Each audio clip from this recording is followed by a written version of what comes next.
जय गुरु जी, शुक्राना गुरु जी। सारी संगत को जय गुरु जी। ओम नमः शिवाय, शिव जी सदा सहाय। ओम नमः शिवाय, गुरु जी सदा सहाय। शिव पुराण श्री वायवीय संहिता का 3रा अध्याय। नैमिषारण्य कथा। ब्रह्मा जी बोले, हे ऋषियों, जिसने ब्रह्मा, विष्णु और रुद्र सहित पूरे संसार को रचा है, जिनकी कृपा दृष्टि पाकर संसार के सभी प्राणी भय मुक्त हो जाते हैं, जो सब इंद्रियों के मूल हैं, जिनकी कृपा से मुझे प्रजापति पद प्राप्त हुआ है, जो सब पर शासन करने वाले हैं, जिनकी कृपा से सूर्य, चंद्र, अग्नि, बिजली सहित पूरा संसार प्रकाशित होता है, वे परम ब्रह्म और कोई नहीं, स्वयं शिव ही हैं। इनकी अनंत महिमा को कोई नहीं जान सकता। त्रिलोकीनाथ कल्याणकारी भगवान शिव ही निपुण, उदार, गंभीर, माधुर्य, मकरंद से सभी प्राणियों के स्वामी और अद्भुत लीला करने वाले हैं। उन्होंने ही इस संसार को उत्पन्न किया है।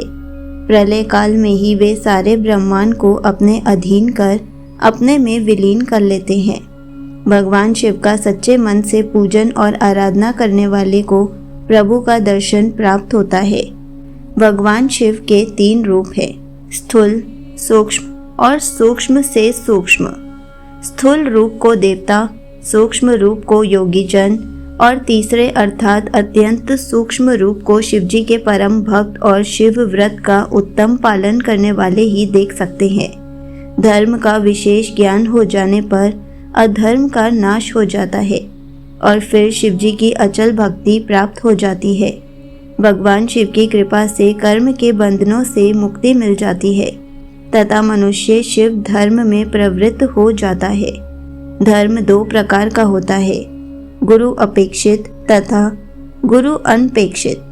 गुरु अपेक्षित धर्म द्वारा ही शिव धर्म में प्रवृत्त होकर शिव ज्ञान की प्राप्ति होती है और मनुष्य सांसारिक मोह माया को त्याग कर भाव साधन में लग जाता है। तत्पश्चात ज्ञान और ध्यान से युक्त होकर मनुष्य योग में प्रवृत्त हो जाता है। योग से भक्ति, भक्ति से शिवजी की कृपा और उनकी कृपा से संसार से मुक्ति मिल जाती है। तब मनुष्य शिव धाम एवं शिव पद को प्राप्त कर लेता है। इसलिए ऋषिगण आप सबको मन और वाणी को शुद्ध करके परमात्मा शिव के ध्यान में लग जाना चाहिए।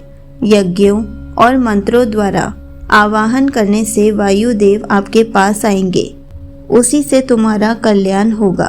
फिर आप सब पवित्र वाराणसी नगरी में चले जाना, क्योंकि वहां पर पिनाकधारी शिव देवी पार्वती जी के साथ विराजमान है। इस समय मैं मनोमय चक्र को छोड़ रहा हूँ। इस चक्र की नेमी जहाँ टूटे उसी स्थान पर आप महायज्ञ आरंभ करना। यह कहकर ब्रह्मा जी ने शिवजी का स्मरण करते हुए सूर्य के समान चमकते दिव्य अलौकिक चक्र को फेंक दिया। सब ऋषियों ने ब्रह्मा जी को प्रणाम कर चक्र के पीछे चलना आरंभ कर दिया। वह चक्र बहुत दूर चलकर एक बड़ी शिला से टकराया और उसकी नेमी टूट गई।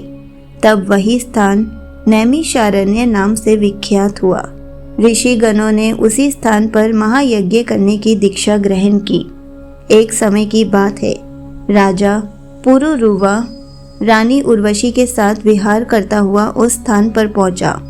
पुरुरुवा 18 समुद्र द्वीपों का स्वामी होते हुए भी उस भूमि को पाने के लिए ललचा गया।